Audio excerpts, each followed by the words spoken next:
7h, 9h, Europe 1 matin. Il est 7h12 sur Europe 1. Dimitri Pavlenko, vous recevez ce matin l'écrivain et militant iranien Iraj Mesdari. Bonjour Iraj Mesdari. Bonjour, ainsi qu'à vos écouteurs, à vos Auditeurs, voilà. à nos auditeurs. Bienvenue à vous sur Europe 1. Vous êtes iranien, Iraj Mesdari, vous êtes écrivain, ancien prisonnier politique. Vous avez passé 10 ans dans les prisons de la République islamique d'Iran dans les années 80. Vous êtes aussi un militant des droits de l'homme. Vous êtes très connu, il faut le dire, dans la diaspora iranienne. Depuis 30 ans, vous vivez en Suède. Et vous documentez inlassablement les exactions du régime en place à Téhéran. C'est un travail de fourmi, c'est un travail de titan.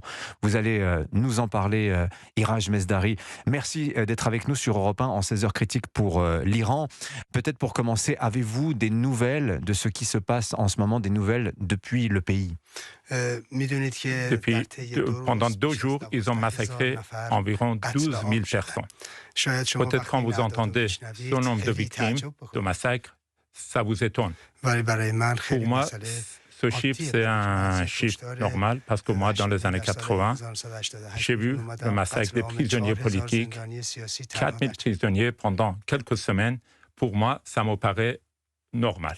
Est-ce que vous pensez, Iraj Mesdari, qu'on va reparler des États-Unis, bien sûr, parce que les événements ne sont pas forcément très faciles à comprendre, Donald Trump disant un peu tout et son contraire. Est-ce que vous pensez, Iraj Mesdari, c'est ce que l'on dit en France ces dernières heures, que c'est une révolution qui est en train de se passer en Iran ? Est-ce que vous pensez, est-ce que vous avez l'espoir que le régime tombe ? Depuis pratiquement après 1979, la date récente, c'est la première fois qu'on voit en Iran avec un taux de participation, c'est pas que les grandes villes, même dans les petites villes et villages, il y a autant de manifestants qui réclament. Ce qu'on n'a pas vu même pendant la révolution islamique en 78-79. Il n'y avait pas autant de participation, mais cette fois-ci, c'est exceptionnel. Moi, je pense que c'est une révolution nationale et c'est tout à fait différent de ce qu'on a vu depuis arriver au pouvoir de régime jusqu'à aujourd'hui, avec tous les mouvements, toutes les contestations. Cette fois, c'est tout à fait différent. Alors, vous suivez vous-même les événements à distance.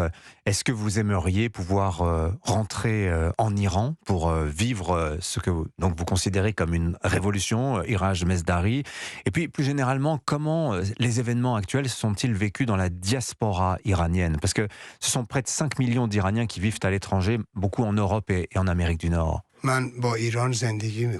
Je vis avec l'Iran depuis 31 ans que j'ai quitté. Donc, il n'y a même pas un instant que je ne vis pas avec l'Iran. Même ici, je vis instantanément avec l'Iran. C'est mon rêve de retourner encore de nouveau en Iran. Il est très inquiet parce qu'aujourd'hui, il n'est pas en Iran. Donc, son inquiétude, c'est énorme parce qu'il n'est pas là avec le peuple. Il aimerait être parmi la population. Dans les années 80, il était dans la rue à Téhéran qui criait le slogan « Mort à Khomeini ». Rien que pour ce slogan, il y avait des milliers de personnes qui étaient exécutées. Donc, chaque fois qu'il allait, à l'époque, il allait dans une rue et écrivait son testament. Il savait que voilà, c'est possible qu'il revienne. C'est normal, c'est naturel qu'aujourd'hui, j'aimerais être parmi la population, le peuple iranien. Parlons des États-Unis à présent. Donald Trump, cette semaine, a promis son aide aux manifestants. Il leur a dit de prendre le contrôle des institutions, avant de dire hier que le régime avec qui il parlerait, avait cessé les exécutions, que peut-être il y avait un signe d'apaisement. Et en même temps, l'Amérique a envoyé un porte-avions de la Navy sur zone. Qu'est-ce que vous comprenez, vous, de la position américaine, Iraj Mesdari ? Monsieur Trump a promis 7 fois depuis que la révolution a commencé, que j'interviens pour aider le peuple. Donc, quand il y avait à peu près une dizaine de morts, il a dit, moi j'ai entendu que ça, c'était le bousculement, c'était pas le massacre ni la tuerie de régime. Ils ne sont pas encore passés la ligne rouge que j'ai imposée.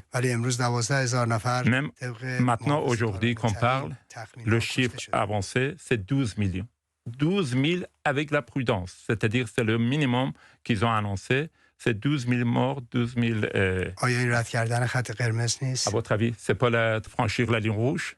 Je ne suis pas Donald Trump. Hein, mais il a promis au peuple que voilà, vous allez manifester. S'il y a des décès, moi j'interviens. J'aimerais que vous nous parliez maintenant, Iraj Mesdari, de votre travail qui est souvent cité, notamment par les ONG qui travaillent sur les droits de l'homme, plutôt les exactions du régime en Iran. Comment est-ce que vous travaillez? Qu'est-ce que vous collectez? Et quel est votre but, Iraj Mesdari, depuis toutes ces années? Car vous faites ça, je crois, depuis 40 ans, si je ne m'abuse. Transmettre leur voix au monde entier. C'est très important pour nous que le monde sache avec quel régime à l'affaire. Je pense que toute relation diplomatique ou économique avec ce régime n'est pas juste, n'est pas justifiée. Vous, ici dans votre pays, vous êtes confronté avec l'islam politique, donc ce qui a créé le problème, même ici en France. C'est un danger qui menace l'Europe. Je vis à Stockholm, en Suède. Le nombre de personnes qui font prière de vendredi à Stockholm, c'est beaucoup plus nombreux de personnes qui font à Téhéran, en Iran. Le monde est incertain et dangereux pour tous, pour nous tous. La chute de ce régime, qui est la mère de l'islam politique, pourrait nous aider de débarrasser de, même l'Europe est à l'échelle mondiale, de nous débarrasser de ce risque, de ce problème. Je pense et je crois que nous tous, on a commis une erreur en 1977. Le peuple iranien est en train de corriger cette erreur.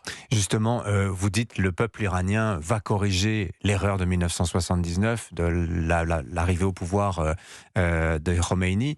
Et la France, vous avez dit, la France, c'est vrai, a soutenu Khomeini, lui a affrété un avion, l'a ramené à Téhéran. Est-ce que vous pensez que la France a une erreur historique à réparer aujourd'hui?